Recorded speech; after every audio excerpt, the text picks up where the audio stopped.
El viaje del café comenzó en Etiopía y Yemen, donde se utilizó por primera vez por sus propiedades energizantes y como ayuda para concentrarse durante las oraciones. Para el siglo XV se extendió a la Meca y más tarde al Levante, provocando debates religiosos en las sociedades otomanas y mamelucas. En el siglo XVI el café llegó a Europa a través de las rutas comerciales del Mediterráneo, influyendo en Italia y Europa Oriental a través de conexiones otomanas. Para el siglo XVII llegó a India y las Indias Orientales, preparando el escenario para su expansión global. El café también jugó un papel esencial en la formación de la frontera americana durante la era del Viejo Oeste. Para los colonos, vaqueros y pioneros, el café era más que una bebida. Era un ritual diario que proporcionaba consuelo, energía y un sentido de comunidad en un ambiente a menudo duro y solitario. Preparado sobre llamas abiertas y consumido en tazas de estaño, el café se volvió un alimento básico en fogatas y casas de campo. Servía como un estimulante de la moral para aquellos que trabajaban largos días bajo condiciones desafiantes y a menudo se duplicaba como un lubricante social uniendo a las personas. Esta dependencia del café reflejaba el espíritu práctico y resistente de la frontera, consolidando su lugar en el tejido cultural e histórico del Viejo Oeste. Toma tu lata favorita, un asiento alrededor del fuego, y llénala mientras hablamos de vaqueros de la cafeína y la historia del café en la frontera americana.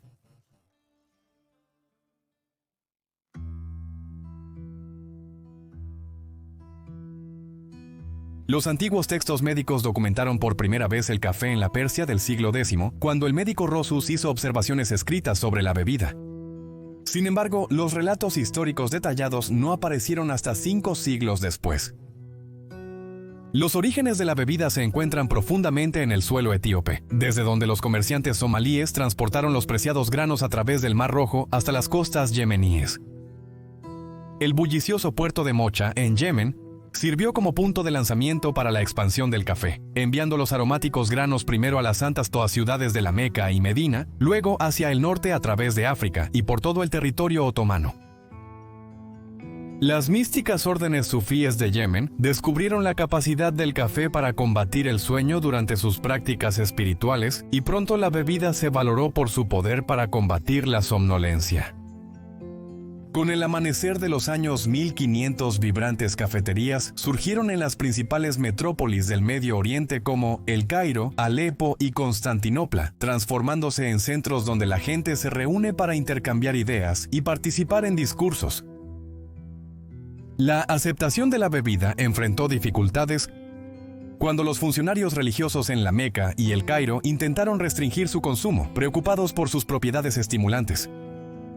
Sin embargo, estos obstáculos se disolvieron cuando el gobernante otomano Suleimán I y las autoridades levantaron las restricciones, consolidando la importancia del café en la sociedad de Oriente Medio. La bebida posteriormente conquistó los gustos europeos a través del comercio marítimo y la exploración, con la sociedad italiana abrazando particularmente la nueva bebida.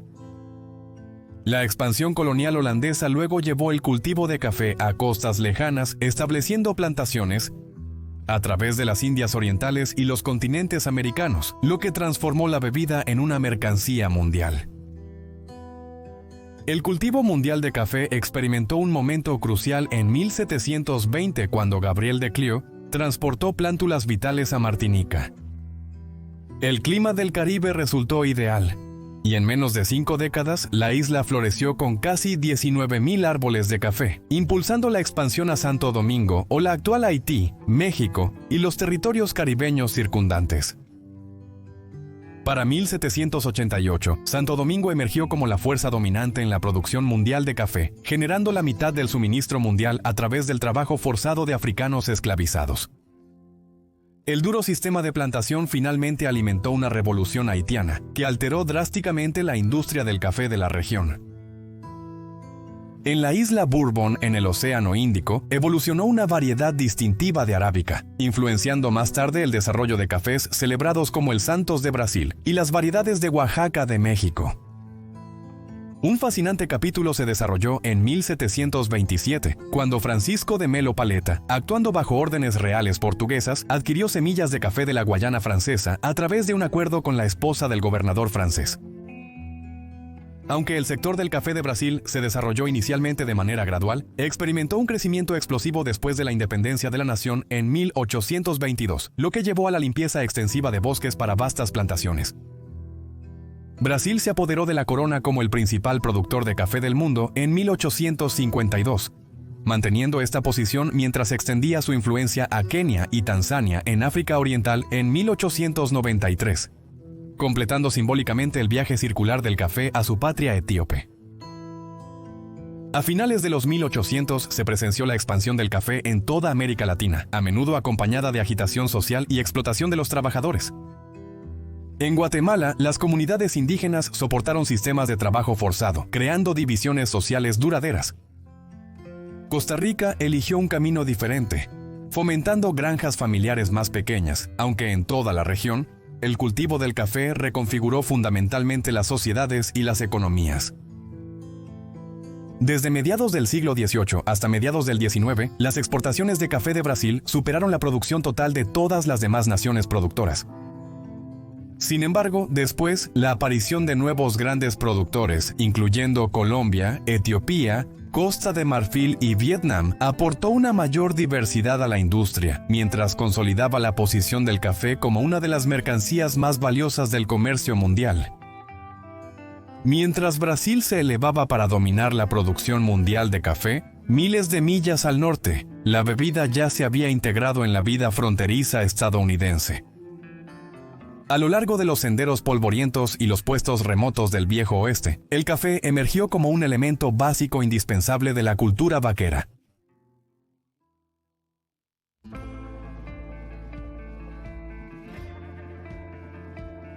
La profunda importancia del café y la cultura vaquera se derivaba de raíces históricas más profundas en la sociedad estadounidense.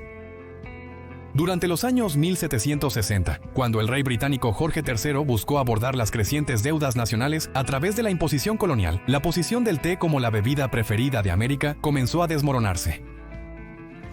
La implementación de múltiples medidas de recaudación, incluyendo el Acta del Sello y el Acta de Townshend, culminó en el particularmente controvertido Acta del Té.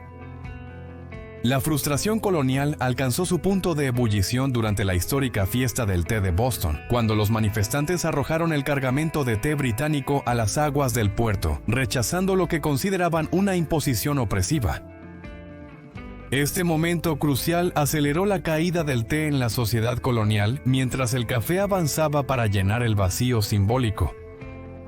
El discurso revolucionario se producía cada vez más sobre tazas humeantes de café, transformando las cafeterías locales en cuarteles generales no oficiales para el activismo político y el plan de resistencia. El cambio de té a café llevaba tal peso político que incluso figuras prominentes como John Adams documentaron sus transiciones personales. En correspondencia con su esposa Abigail, el futuro segundo presidente de América caracterizó su adopción del consumo de café como una demostración esencial de compromiso revolucionario, abogando por un abandono completo del té para mostrar solidaridad colonial contra el control británico.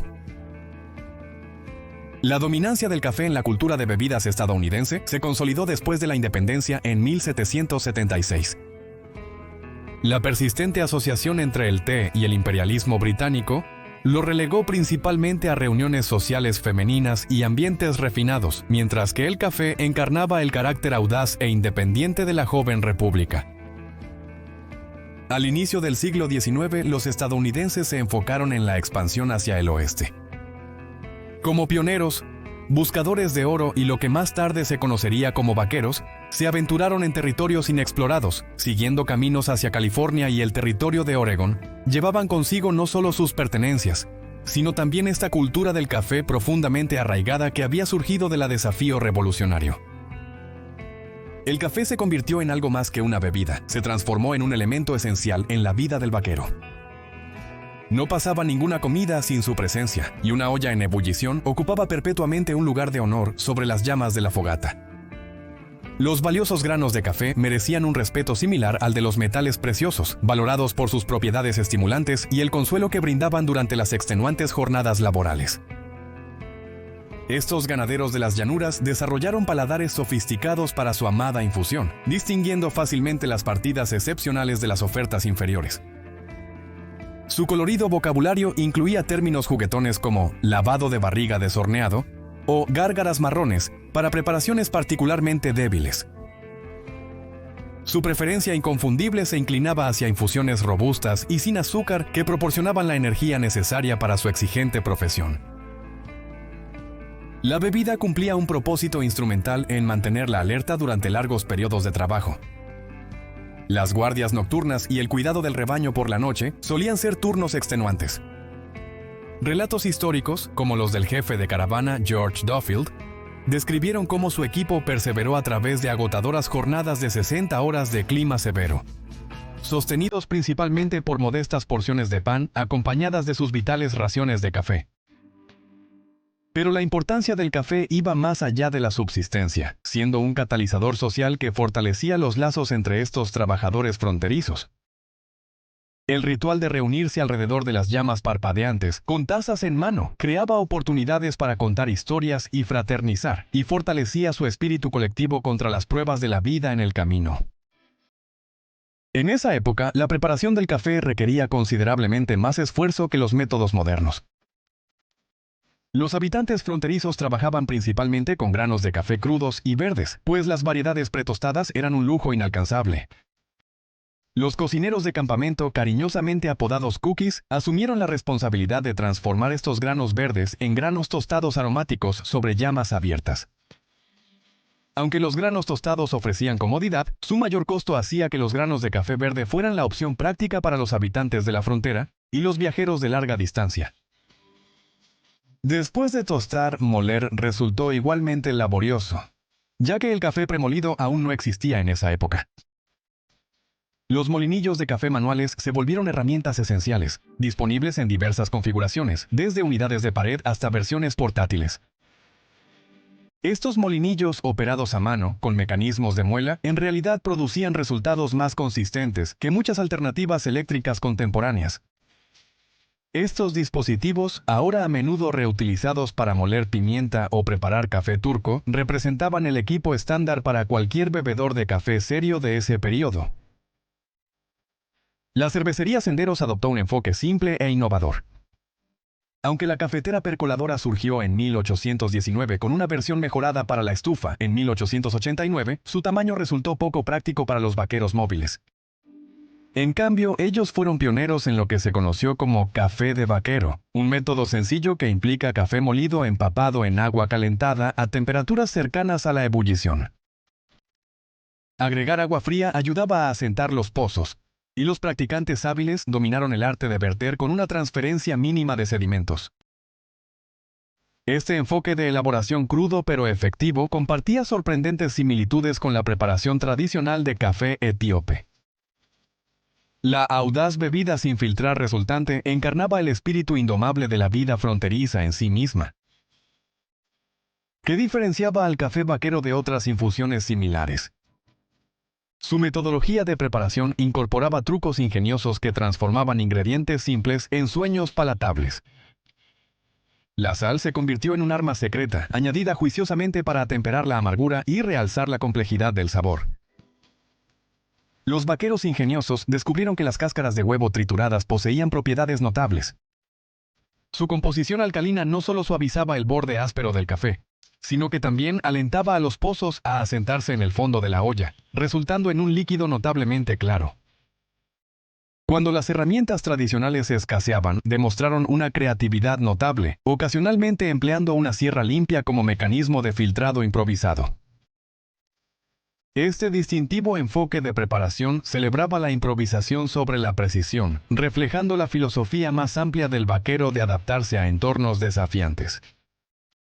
A diferencia de la preparación contemporánea de café, que exige medidas exactas y equipos especializados, estos individuos endurecidos por el camino confiaban en la intuición y la experiencia. Fundamentalmente, el café de vaquero representaba la esencia de la preparación minimalista, requiriendo nada más que una olla, agua y granos de café molidos gruesos con una llama abierta que servía como la principal fuente de calor. Su adaptabilidad lo hizo ideal para entornos que carecen de comodidades modernas, desde campamentos remotos hasta paisajes de praderas azotadas por el viento. La preparación seguía un protocolo engañosamente simple. Se llevarían 4 tazas de agua a un hervor vigoroso. Luego se retirarían momentáneamente del calor para enfriarse un poco, alcanzando una temperatura de preparación óptima alrededor de 200 grados Fahrenheit. Se introducirían lentamente 4 cucharadas de café molido grueso, a menudo acompañado de una pizca de sal. Al volver la olla a las llamas, la mezcla se revolvería suavemente 2 veces en un ciclo de 4 minutos. Un toque final distintivo implicaba introducir agua fría, facilitando un vertido más limpio. El control de la temperatura era fundamental para esta técnica culinaria.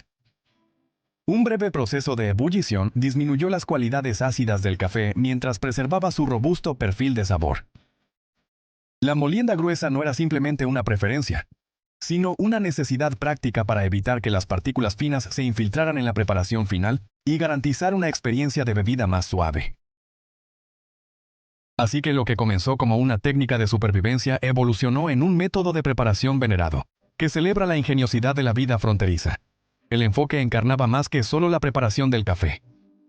Simbolizaba la ingeniosidad, la adaptabilidad y la capacidad de transformar recursos limitados en algo extraordinario.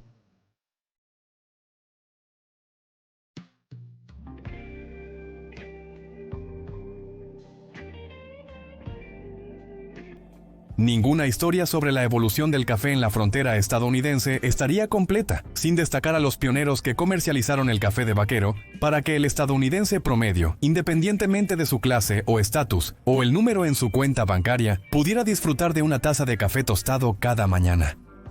Como sus hermanos vaqueros.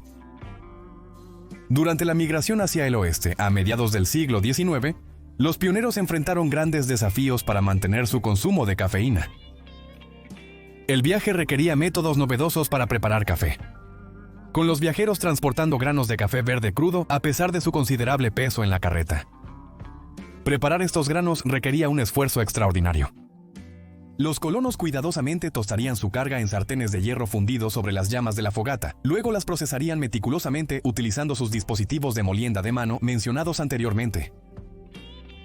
La bebida resultante presentaba sus propios desafíos, obligando a los bebedores a emplear el inventivo método de soplar y usar platillo, decantando cuidadosamente el café en platos poco profundos para enfriarlo y minimizar la infiltración de residuos. Este laborioso proceso creó una excepcional oportunidad de mercado para empresarios visionarios como James Folger y John Arbuckle, quienes transformarían dramáticamente la producción y distribución de café en toda la nación en expansión hacia el oeste. El notable viaje de James A. Thorne Folger comenzó en 1849, cuando con apenas 14 años, él y sus hermanos partieron de Nantucket, Massachusetts, en busca de fortuna en la fiebre del oro de California. Su expedición resultó agotadora, involucrando un extenso viaje marítimo y un desafiante cruce terrestre a través del difícil terreno de Panamá.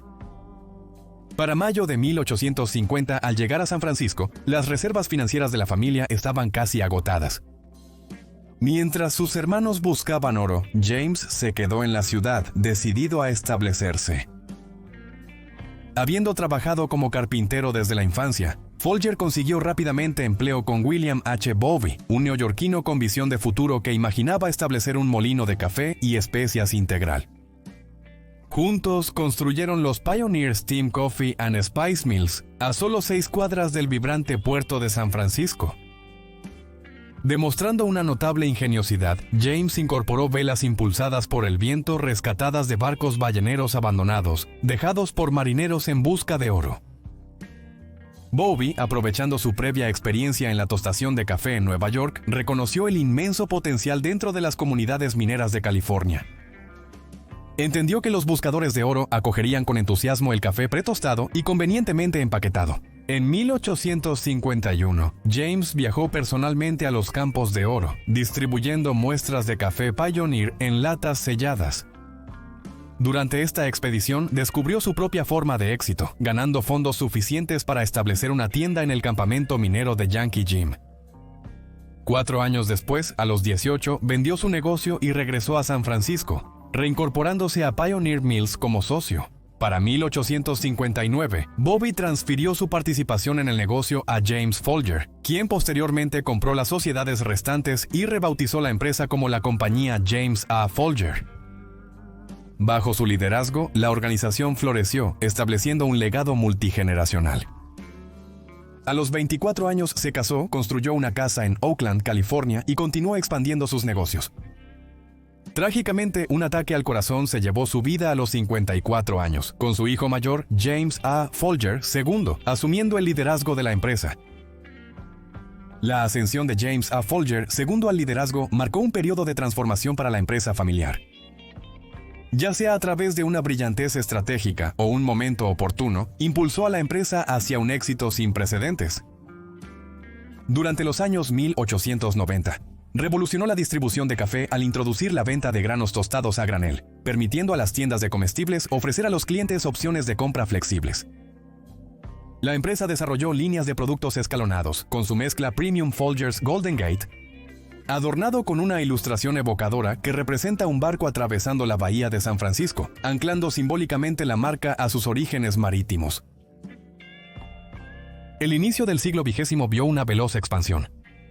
El vendedor Frank Piazza estableció estratégicamente una planta en Texas en 1901, seguida de una crucial instalación de tostado en Kansas City en 1908, que permaneció operativa durante décadas. La adquisición de Procter & Gamble en 1963 catalizó un mayor crecimiento, duplicando las ventas e introduciendo el ahora legendario énfasis en el marketing, en granos cultivados en la montaña. El inmortal eslogan "La mejor parte de despertar es Folgers en tu taza" se arraigó profundamente en la conciencia cultural estadounidense, aunque solo unos pocos reconocieron el patrimonio centenario de la marca. Concurrentemente, John Arbuckle Jr. surgió como otra figura pionera del café, particularmente entre los vaqueros del suroeste y los trabajadores de la frontera de Texas. Su gran avance llegó en 1868, con una innovadora técnica de conservación de granos que involucraba un recubrimiento propietario de azúcar, huevos y musgo irlandés. Este método no solo mejoró el sabor, sino que extendió la longevidad del grano, haciendo que su producto fuera excepcionalmente atractivo para los viajeros y trabajadores con opciones de almacenamiento limitadas. Arbuckle entró en la industria del café a través del negocio familiar de abarrotes al por mayor en Pittsburgh tras dejar la universidad en 1860. Demostrando una notable perspicacia de marketing, estableció la fábrica de los hermanos Arbuckle en la ciudad de Nueva York en 1871, creando una de las primeras marcas comerciales de café de la época, Arbuckle's Ariosa.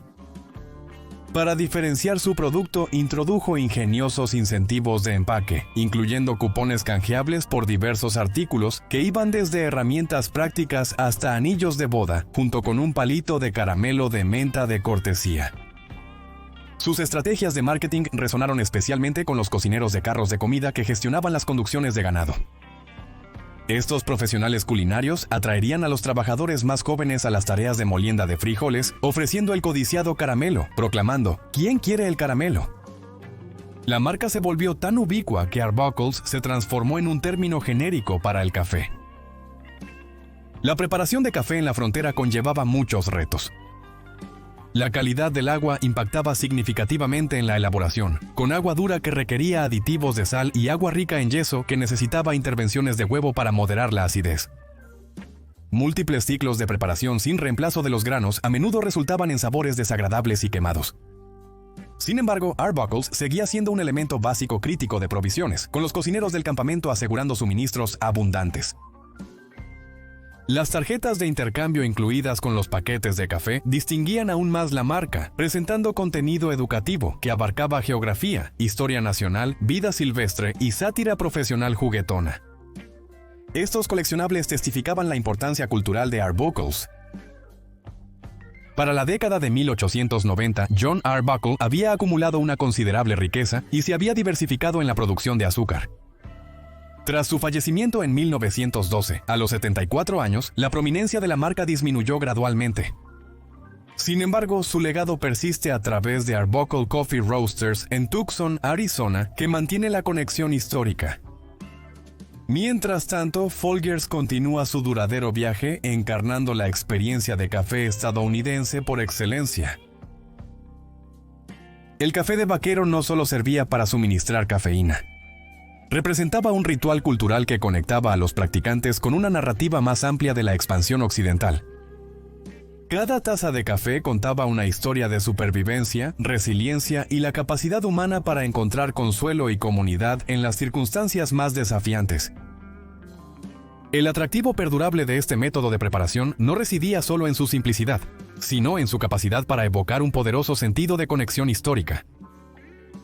Ya sea recreado durante expediciones de campamento modernas o experimentado en cocinas contemporáneas, el café de vaquero ofrecía un vínculo tangible al enérgico legado de la frontera estadounidense.